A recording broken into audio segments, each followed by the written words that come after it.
उनकी स्मृति में इसे राष्ट्रीय खेल दिवस के रूप में मनाता भी है।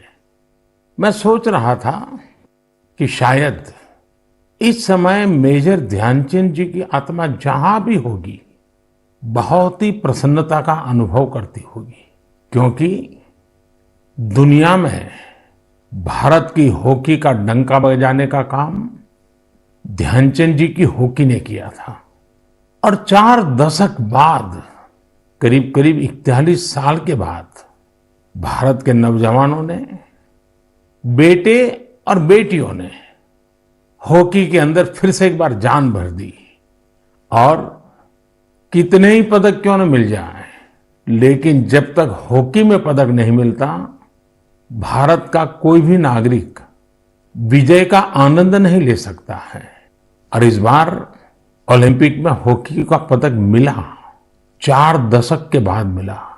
आप कल्पना कर सकते हैं, मेजर ध्यानचंद जी के दिल पर, उनकी आत्मा पर, वो जहां होंगे वहां कितनी प्रसन्नता होती होगी।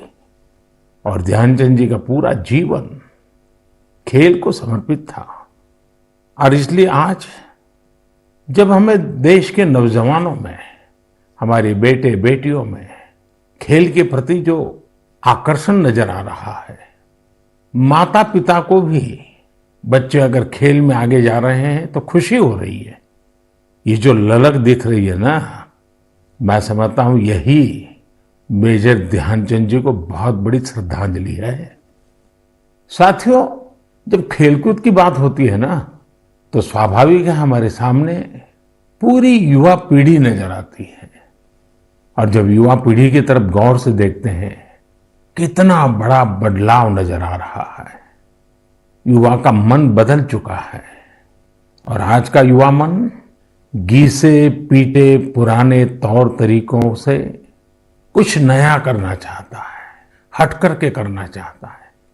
आज का युवा मन बने बनाए रास्तों पर चलना नहीं चाहता है, वो नए रास्ते बनाना चाहता है, अननोन जगह पे कदम रखना चाहता है। मंजिल भी नहीं, लक्ष्य भी नहीं, राह भी नहीं, और चाह भी नहीं। और एक बार मन में ठान लेता है ना युवा, जी जान से जुट जाता है, दिन रात मेहनत कर रहा है। हम देखते हैं अभी कुछ समय पहले ही भारत ने अपने स्पेस सेक्टर को ओपन किया, और देखते ही देखते युवा पीढ़ी ने उस मौके को पकड़ लिया। और इसका लाभ उठाने के लिए कॉलेजों के स्टूडेंट्स, यूनिवर्सिटी, प्राइवेट सेक्टर में काम करने वाले नौजवान बढ़ चढ़ करके आगे आए हैं। और मुझे पक्का भरोसा है, आने वाले दिनों में बहुत बड़ी संख्या ऐसे सैटेलाइट्स की होगी जो हमारे युवाओं ने, हमारे छात्रों ने, हमारे कॉलेज ने, हमारी यूनिवर्सिटी ने, लैब में काम करने वाले स्टूडेंट्स ने काम किया होगा। इसी तरह आज जहां भी देखो, किसी भी परिवार में जाओ, कितना ही संपन्न परिवार हो, पढ़े लिखे परिवार हो, लेकिन अगर परिवार में नौजवान से बात करो तो वो क्या कहता है? वो अपने पारिवारिक जो परंपराओं से हट करके कहता है मैं तो स्टार्टअप करूंगा, स्टार्टअप्स में चला जाऊंगा। यानी रिस्क लेने के लिए उसका मन उछल रहा है। आज छोटे छोटे शहरों में भी स्टार्टअप कल्चर का विस्तार हो रहा है, और मैं उसमें उज्जवल भविष्य के संकेत देख रहा हूं। अभी कुछ दिन पहले ही हमारे देश में खिलौनों की चर्चा हो रही थी। देखते ही देखते जब हमारे युवाओं के ध्यान में विषय आया, उन्होंने भी मन में ठान लिया कि दुनिया में भारत के खिलौनों की पहचान कैसे बने, और नए नए प्रयोग कर रहे हैं। और दुनिया में खिलौना का बहुत बड़ा मार्केट है, 6-7 लाख करोड़ का मार्केट है। आज भारत का हिस्सा बहुत कम है, लेकिन खिलौने कैसे बनाना, खिलौना की विविधता क्या हो, खिलौने में टेक्नोलॉजी क्या हो, चाइल्ड साइकोलॉजी के अनुरूप खिलौने कैसे हो, आज हमारे देश का युवा उसकी ओर ध्यान केंद्रित कर रहा है, कुछ कंट्रीब्यूट करने चाहता है। साथियों, एक और बात जो मन को खुशियों से भर भी देती है और विश्वास को और मजबूत भी करती है, और वो क्या है, कभी आपने मार्क किया है? आमतौर पर हमारे यहाँ स्वभाव बन चुका था, होती है, चलो यार चलता है। लेकिन मैं देख रहा हूं मेरे देश का युवा मन अब सर्वश्रेष्ठ की तरफ अपने आप को केंद्रित कर रहा है, सर्वोत्तम करना चाहता है, सर्वोत्तम तरीके से करना चाहता है। ये भी राष्ट्र की बहुत बड़ी शक्ति बनकर उभरेगा। साथ ही इस बार ओलंपिक ने बहुत बड़ा प्रभाव पैदा किया है। ओलंपिक के खेल पूरे हुए, अभी पैरालंपिक चल रहा है। देश को हमारे इस खेल जगत में जो कुछ भी हुआ विश्व की तुलना में भले कम होगा, लेकिन विश्वास भरने के लिए तो बहुत कुछ हुआ। आज युवा सिर्फ स्पोर्ट्स की तरफ देख ही रहा ऐसा नहीं है, लेकिन वह उससे जुड़ी संभावनाओं की भी ओर देख रहा है। उसके पूरे इकोसिस्टम को बहुत बारीकी से देख रहा है, उसके सामर्थ्य को वो समझ रहा है और किसी न किसी रूप में खुद को जोड़ना भी चाहता है। अब वो कन्वेंशनल चीजों से आगे जाकर न्यू डिसिप्लिन्स को अपना रहा है। और मेरे देशवासियों, जब इतना मोमेंटम आया है, हर परिवार में खेल की चर्चा शुरू हुई है, आप ही बताइए मुझे, क्या ये मोमेंटम को अब थमने देना चाहिए, रुकने देना चाहिए? जी नहीं, आप भी मेरी तरह ही सोचते होंगे। अब देश में खेलकूद, स्पोर्ट्स, स्पोर्ट्समैन स्पिरिट अब रुकना नहीं है। इस मोमेंटम को पारिवारिक जीवन में, सामाजिक जीवन में, राष्ट्र जीवन में स्थायी बनाना है, ऊर्जा से भर देना है, निरंतर नई ऊर्जा से भरना है। घर हो, बाहर हो, गांव हो, शहर हो, हमारे खेल के मैदान भरे हुए होने चाहिए। सब खेलें, सब खिलें। और आपको याद है ना, मैंने लाल किले से कहा था, सबका प्रयास। जी हां, सबका प्रयास। सबके प्रयास से ही भारत खेलों में वो ऊंचाई प्राप्त कर सकेगा जिसका वो हकदार है। मेजर ध्यानचंद जी जैसे लोगों ने जो राह बताई है, उसमें आगे बढ़ना हमारी जिम्मेवारी है। बरसों बाद देश में ऐसा कालखंड आया है कि खेलों के प्रति परिवार हो, समाज हो, राज्य हो, राष्ट्र हो, एक मन से सब लोग जुड़ रहे हैं। मेरे प्यारे नौजवानों, हमें इस अवसर का फायदा उठाते हुए अलग अलग प्रकार के स्पोर्ट्स में महारत भी हासिल करनी चाहिए। गांव गांव खेलों की स्पर्धाएं निरंतर चलती रहनी चाहिए। स्पर्धा में से ही खेल विस्तार होता है, खेल विकास होता है, खिलाड़ी भी उसी में से निकलते हैं। आइए हम सभी देशवासी इस मोमेंटम को जितना आगे बढ़ा सकते हैं, जितना योगदान हम दे सकते हैं, सबका प्रयास, इस मंत्र से साकार करके दिखाएं।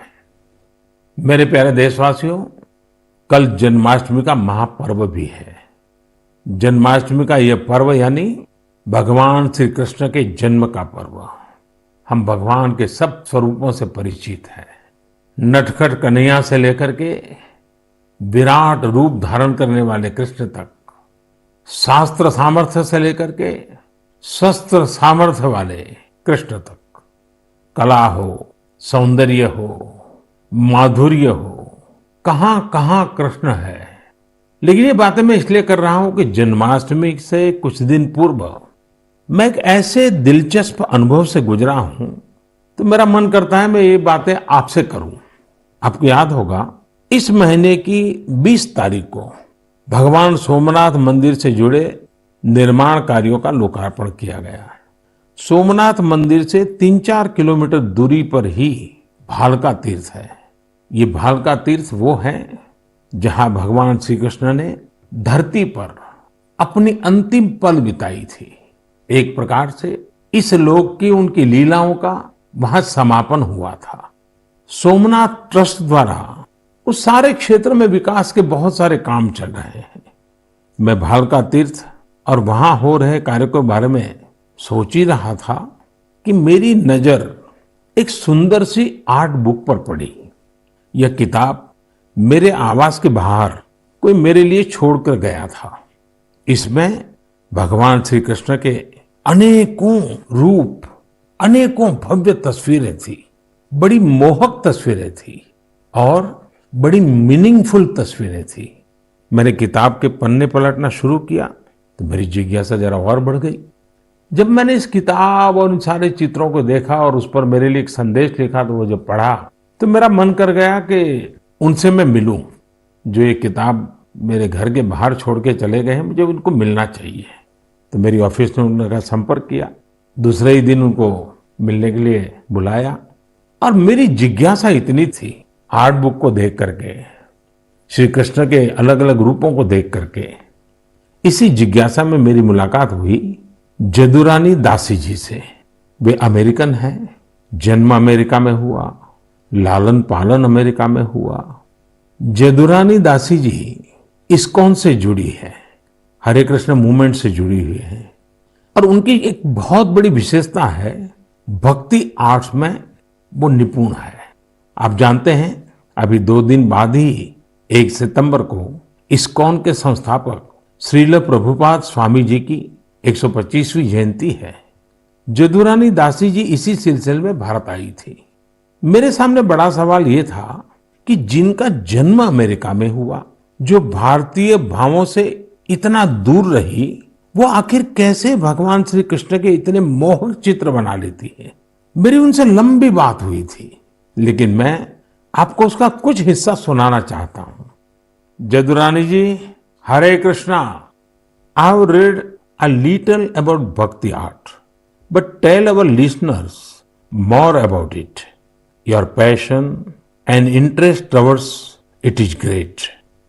So, bhakti art, we have one article in the Bhakti Art Illuminations which explains how this art is not coming from the mind or imagination, but it's from the ancient Vedic scriptures like Brahma Samhita, Venum Karaini Patitam Skalitam Sikanda, from the Goswamis of Vrindavan, from Lord Brahma himself, Ishvara Paramakrishna Sachidananda Vigraha, how he carries a flute, how all of his senses can act for any other sense, and Srimad Bhagavatam, Varaha Bitang Natavaravapum Karnayo Karnikaram, everything. He wears a karnikar flower on his ear. He makes the impressions of his lotus feet all over the land of Vrindavan. The cowherd boys sing of his glories. His flute attracts the hearts and minds of all fortunate beings. So everything is from the ancient Vedic scriptures. And the power of the scriptures, which are coming from transcendental personalities, and the pure devotees who are bringing it, the art has their power, and that's why it's transformational. It's not my power at all. Jadurani ji, I have one different type of question for you. Since 1966, in a way, and from 1976 physically, you have been associated with India for long. Will you please tell me, what does India mean to you?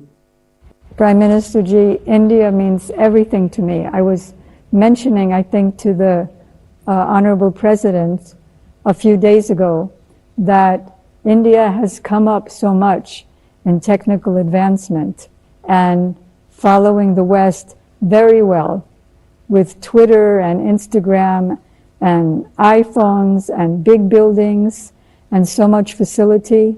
But I know that that's not the real glory of India.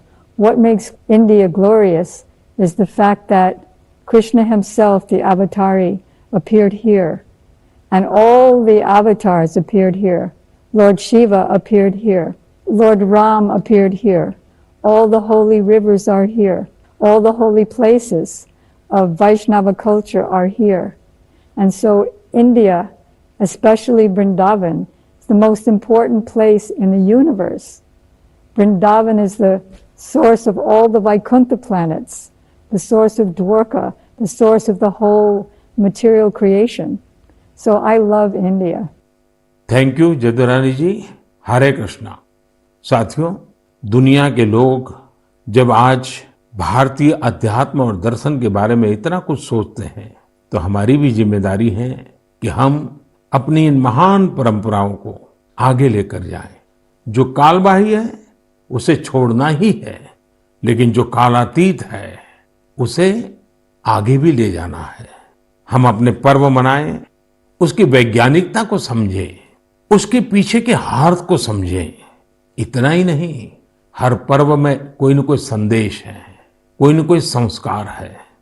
हमें इसे जानना भी है, जीना भी है और आने वाली पीढ़ियों के लिए विरासत के रूप में उसे आगे बढ़ाना भी है।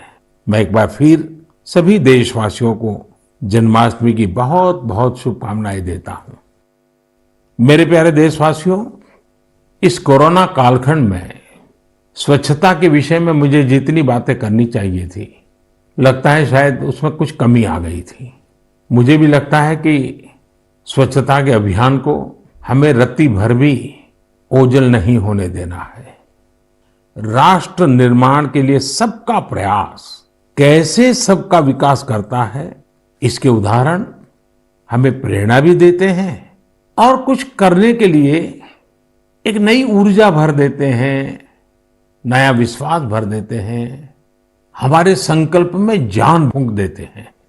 हम ये भली बात ही जानते हैं कि जब भी स्वच्छ भारत अभियान की बात आती है तो इंदौर का नाम आता ही आता है, क्योंकि इंदौर ने स्वच्छता के संबंध में अपनी एक विशेष पहचान बनाई है और इंदौर के नागरिक इसके अभिनंदन के अधिकारी भी हैं।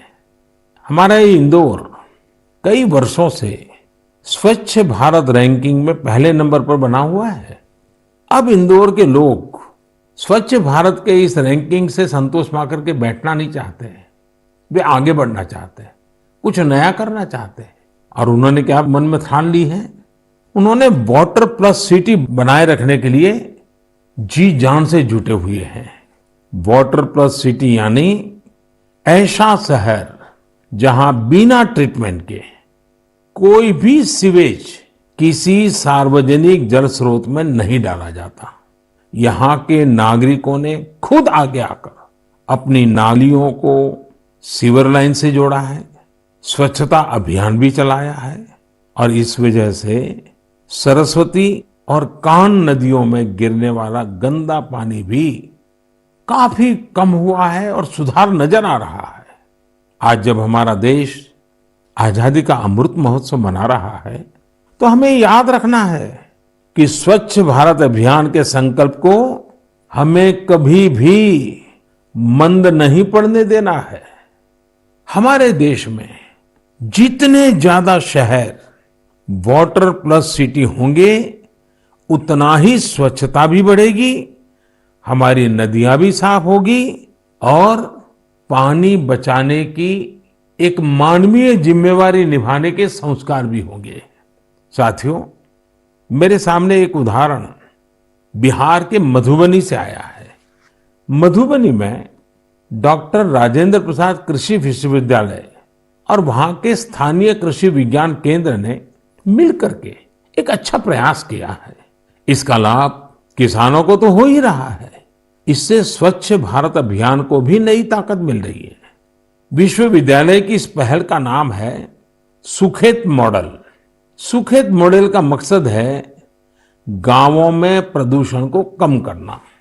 इस मॉडल के तहत गांव के किसानों से गोबर और खेतों घरों से निकलने वाला अन्य कचरा इकट्ठा किया जाता है और बदले में गांव वालों को रसोई गैस सिलेंडर के लिए पैसे दिए जाते हैं।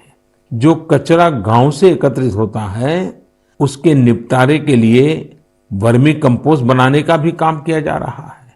यानी सुखेत मॉडल के 4 लाभ तो सीधे सीधे नजर आते हैं। एक तो गांव को प्रदूषण से मुक्ति, दूसरा गांव को गंदगी से मुक्ति, तीसरा गांव वालों को रसोई गैस सिलेंडर के लिए पैसे और चौथा गांव के किसानों को जैविक खाद। आप सोचिए, इस तरह के प्रयास हमारे गांवों की शक्ति कितनी ज्यादा बढ़ा सकते हैं। यही तो आत्मनिर्भरता का विषय है। मैं देश की प्रत्येक पंचायत से कहूंगा कि ऐसा कुछ करने का वो भी अपने यहाँ जरूर सोचें। और साथियों, जब हम एक लक्ष्य लेकर निकल पड़ते हैं ना, तो नतीजे का मिलना निश्चित होता है। आप देखिए ना, हमारे तमिलनाडु में शिवगंगा जिले की कांजीरंगाल पंचायत, देखिए इस छोटी सी पंचायत ने क्या किया। यहां पर आपको वेस्ट से वेल्थ का एक और मॉडल देखने को मिलेगा। यहां ग्राम पंचायत ने स्थानीय लोगों के साथ मिलकर कचरे से बिजली बनाने का एक लोकल प्रोजेक्ट अपने गांव में लगा दिया है। पूरे गांव से कचरा इकट्ठा होता है, उससे बिजली बनती है और बचे हुए प्रोडक्ट्स को कीटनाशक के रूप में बेच भी दिया जाता है। गांव के इस पावर प्लांट की क्षमता प्रतिदिन 2 टन कचरे के निस्तारण की है। इससे बनने वाली बिजली गांव की स्ट्रीट लाइट्स और दूसरी जरूरतों में उपयोग हो रही है। इससे पंचायत का पैसा तो बच ही रहा है, वो पैसा दूसरे विकास के कामों में इस्तेमाल किया जा रहा है। अब मुझे बताइए, तमिलनाडु के शिवगंगा जिले की एक छोटी सी पंचायत हम सभी देशवासियों को कुछ करने की प्रेरणा देती है कि नहीं देती है? कमाल ही किया है ना उन्होंने। मेरे प्यारे देशवासियों, मन की बात अब भारत की सीमाओं तक सीमित नहीं रही है। दुनिया के अलग अलग कोने में भी मन की बात की चर्चा होती है और विदेशों में रहने वाले हमारे भारतीय समुदाय के लोग हैं, वे भी मुझे बहुत सी नई नई जानकारियां देते रहते हैं। और मुझे भी कभी कभी मन की बात में विदेशों में जो अनोखे कार्यक्रम चलते हैं उसकी बातें आपके साथ शेयर करना अच्छा लगता है। आज भी मैं आपका कुछ ऐसे लोगों से परिचय कराऊंगा, लेकिन उससे पहले मैं आपको एक ऑडियो सुनाना चाहता हूं। थोड़ा गौर से सुनिएगा। Radio unity 90 FM, radio unity 90 FM। नमो नमः सर्वेभ्यः। मम नाम गंगा। भवन्तु शृण्वन्तु रेडियो यूनिटी 90 FM। जहां पर है उस केवड़िया की मैं बात कर रहा हूं। और ये सब ऐसे रेडियो जॉकीज हैं जो एक साथ कई भूमिकाएं निभाते हैं। एक गाइड के रूप में भी अपनी सेवा देते हैं और साथ साथ community radio initiative radio unity 90 FM उसका संचालन भी करते हैं। ये आरजेस अपने श्रोताओं से संस्कृत भाषा में बात करते हैं, उन्हें संस्कृत में जानकारी उपलब्ध कराते हैं।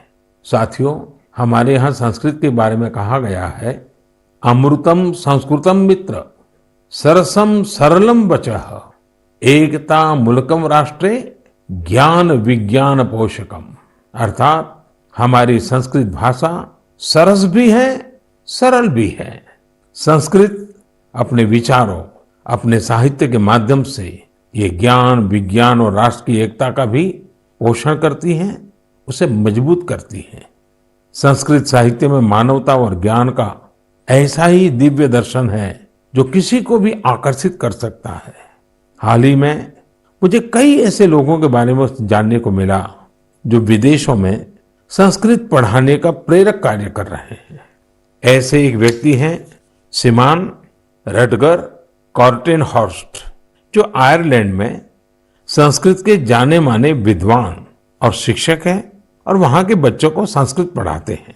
इधर हमारे यहाँ पूरब में भारत और थाईलैंड के बीच सांस्कृतिक संबंधों की मजबूती में संस्कृत भाषा की भी एक अहम भूमिका है। डॉक्टर चिरापत प्रपंड विद्या और डॉक्टर कुसुमा रक्षामणि, ये दोनों थाईलैंड में संस्कृत भाषा के प्रचार प्रसार में बहुत महत्वपूर्ण भूमिका निभा रहे हैं। उन्होंने थाई और संस्कृत भाषा में तुलनात्मक साहित्य की रचना भी की है। ऐसे ही एक प्रोफेसर हैं श्रीमान बोरिस जाखरिन, रशिया में मॉस्को स्टेट यूनिवर्सिटी में ये संस्कृत पढ़ाते हैं। उन्होंने कई शोध पत्र और पुस्तकें प्रकाशित की हैं। उन्होंने कई पुस्तकों का संस्कृत से रूसी भाषा में अनुवाद भी किया है। इसी तरह सिडनी संस्कृत स्कूल ऑस्ट्रेलिया के उन प्रमुख संस्थानों में से एक है जहां विद्यार्थियों को संस्कृत भाषा पढ़ाई जाती है। ये स्कूल बच्चों के लिए संस्कृत ग्रामर कैंप, संस्कृत नाटक और संस्कृत दिवस जैसे कार्यक्रमों का भी आयोजन करते हैं। साथियों, हाल के दिनों में जो प्रयास हुए हैं उनसे संस्कृत को लेकर एक नई जागरूकता आई है। अब समय है कि इस दिशा में हम अपने प्रयास और बढ़ाएं। हमारी विरासत को संजोना, उसको संभालना, नई पीढ़ी को देना, ये हम सबका कर्तव्य है और भावी पीढ़ियों का उस पर हक भी है। अब समय है इन कामों के लिए भी सबका प्रयास ज्यादा बढ़े। साथियों, अगर आप इस तरह के प्रयास में जुटे ऐसे किसी भी व्यक्ति को जानते हैं, ऐसी किसी जानकारी आपके पास है, तो कृपया #सेलिब्रेटिंग संस्कृत के साथ सोशल मीडिया पर उनसे संबंधित जानकारी जरूर साझा करें। मेरे प्यारे देशवासियों, अगले कुछ दिनों में ही विश्वकर्मा जयंती भी आने वाली है। भगवान विश्वकर्मा को हमारे यहाँ विश्व की सृजन शक्ति का प्रतीक माना गया है। जो भी अपने कौशल्य से किसी वस्तु का निर्माण करता है, सृजन करता है, चाहे वो सिलाई कढ़ाई हो, सॉफ्टवेयर हो या फिर सैटेलाइट, ये सब भगवान विश्वकर्मा का प्रकटीकरण है। दुनिया में भले स्किल की पहचान आज नए तरीके से हो रही है, लेकिन हमारे ऋषियों ने तो हजारों सालों से स्किल और स्केल पर बल दिया है। उन्होंने स्किल को, हुनर को, कौशल को आस्था से जोड़कर हमारे जीवन दर्शन का हिस्सा बना दिया है। हमारे वेदों ने भी कई सूक्त भगवान विश्वकर्मा को समर्पित किए हैं। सृष्टि की जितनी भी बड़ी रचनाएं हैं, जो भी नए और बड़े काम हुए हैं, हमारे शास्त्रों में उनका श्रेय भगवान विश्वकर्मा को ही दिया गया है। ये एक तरह से इस बात का प्रतीक है कि संसार में जो कुछ भी डेवलपमेंट और इनोवेशन होता है वो स्किल्स के जरिए ही होता है।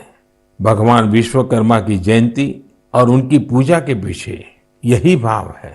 और हमारे शास्त्रों में ये भी कहा गया है, विश्वम कृतस्नम कर्म व्यापारो यस्य सह विश्वकर्मा, अर्थात जो सृष्टि और निर्माण से जुड़े सभी कर्म करता है वह विश्वकर्मा है। हमारे शास्त्रों की नजर में हमारे आसपास निर्माण और सृजन में जुटे जितने भी स्किल हुनरमंद लोग हैं वो भगवान विश्वकर्मा की विरासत है। इनके बिना हम अपने जीवन की कल्पना भी नहीं कर सकते। आप सोचकर देखिए, आपके घर में बिजली की कुछ दिक्कत आ जाए और आपका कोई इलेक्ट्रिशियन ना मिले तो क्या होगा? आपके सामने कितनी बड़ी परेशानी आ जाएगी। हमारा जीवन ऐसे ही अनेकों स्किल लोगों की वजह से चलता है। आप अपने आसपास देखिए, लोहे का काम करने वाले हो, मिट्टी के बर्तन बनाने वाले हो, लकड़ी का सामान बनाने वाले हो, बिजली का काम करने वाले हो, घरों में पेंट करने वाले हो, सफाई कर्मी हो या फिर मोबाइल लैपटॉप का रिपेयर करने वाले, ये सभी साथी अपनी स्किल की वजह से ही जाने जाते हैं। आधुनिक स्वरूप में ये भी विश्वकर्मा ही है। लेकिन साथियों, इसका एक और पहलू भी है और वो कभी कभी चिंता भी कराता है। जिस देश में, जहां की संस्कृति में, परंपरा में, सोच में हुनर को, स्किल मैन पावर को भगवान विश्वकर्मा के साथ जोड़ दिया गया हो, वहां स्थितियां कैसे बदल गई। एक समय हमारे पारिवारिक जीवन, सामाजिक जीवन, राष्ट्र जीवन पर कौशल्य का बहुत बड़ा प्रभाव रहता था। लेकिन गुलामी के लंबे कालखंड में हुनर को इस तरह का सम्मान देने वाली भावना धीरे धीरे विस्मृत हो गई। सोच कुछ ऐसी बन गई कि हुनर आधारित कार्यों को छोटा समझा जाने लगा। और अब आज देखिए, पूरी दुनिया सबसे ज्यादा हुनर यानी स्किल पर ही बल दे रही है। भगवान विश्वकर्मा की पूजा भी सिर्फ औपचारिकताओं से पूरी नहीं होगी। हमें हुनर को सम्मान देना होगा। हुनरमंद होने के लिए मेहनत करनी होगी। हुनरमंद होने का गर्व होना चाहिए। जब हम कुछ न कुछ नया करें, कुछ इनोवेट करें, कुछ ऐसा सृजित करें जिससे समाज का हित हो, लोगों का जीवन आसान बने, तब हमारी विश्वकर्मा पूजा सार्थक होगी। आज दुनिया में स्किल लोगों के लिए अवसरों की कमी नहीं है। प्रगति के कितने सारे रास्ते आज स्किल्स से तैयार हो रहे हैं। तो आइए इस बार हम भगवान विश्वकर्मा की पूजा पर आस्था के साथ साथ उनके संदेश को भी अपनाने का संकल्प करें। हमारी पूजा का भाव यही होना चाहिए कि हम स्किल के महत्व को समझेंगे और स्किल लोगों को, चाहे वो कोई भी काम करता हो, उन्हें पूरा सम्मान भी देंगे। मेरे प्यारे देशवासियों, ये समय आजादी के 75वें साल का है। इस साल तो हमें हर दिन नए संकल्प लेने हैं, नया सोचना है और कुछ नया करने का अपना जज्बा बढ़ाना है। हमारा भारत जब आजादी के 100 साल पूरे करेगा, तब हमारे ये संकल्प ही उसकी सफलता की बुनियाद में नजर आएंगे। इसलिए हमें ये मौका जाने नहीं देना है। हमें इसमें अपना ज्यादा से ज्यादा योगदान देना है।